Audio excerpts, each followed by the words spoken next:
Ja. Prøv lige, vi har et lille klip, vi skal nå inden nyhederne. Ja. Må jeg læse op? Ja. Integrationsminister Birthe Rønn Hornbech har haft en god uge, efter hun har lavet en aftale med Dansk Folkeparti om stramning af udlændingeloven. Ingen kritiske spørgsmål og ingen gemmelejre og forhindringsløb på Christiansborg. Ingen bagdøre og ingen vristende miner. Derfor var det også en usædvanlig snaksalig Birthe Rønn Hornbech, der i går var i Bruxelles.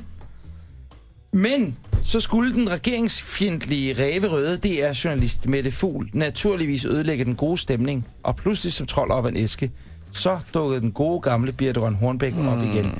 Prøv at høre, hun var så rar og blid hele dagen i går. Ja, det var bare en dejlig dag. Hun havde været nede, og der har været snak med nogle kommissærer, og det har været hyggeligt nede i EU. Og ikke noget med at tale mobiltelefonen, der var slukket. Nu skal du så høre, hvad der sker.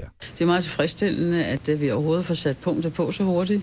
Og så var målet jo at få forståelse i de andre lande. Og temmelig mange lande har taget ordet, og alle har udtrykt forståelse for, at vi har og sagt, at de synes, at det er et meget vigtigt spørgsmål at få på dagsordenen, og mange har direkte støttet os.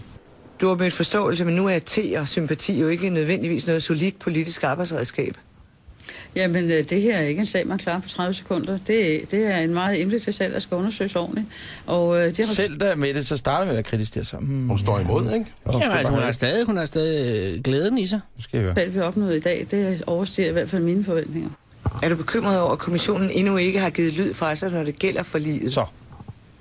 Jamen, det har jeg ikke sagt noget om, de har. Jeg udtaler mig bare ikke om det lige nu. Så kom Jamen, skal I ikke have en reaktion fra kommissionen? Jamen, jeg har slet ikke svaret på det spørgsmål. Jamen, jeg spørger dig så nu, er du bekymret over, at kommissionen endnu ikke har reageret? Du stiller spørgsmål på en sådan måde, så jeg må spørge dig. Hvordan slog du din mor ihjel? Så kommissionen har måske reageret? Jamen, det er ikke noget, jeg udtaler mig om nu. Du stiller spørgsmål på en sådan måde, så jeg må spørge dig. Hvordan slog du din mor ihjel? Du stiller spørgsmål på en sådan måde, så jeg må spørge dig. Hvordan slog du din mor ihjel? Cool skørt.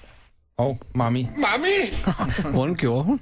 Jeg ved det ikke. Men er det ikke sindssygt? Hun har været på kommunikationskursus, den kære Birthe. Og så er det bare, så får du lige igen, søster lystig. Nu er der sport om lidt, men først betrænet, og man kan stoppe for mig klokken 15.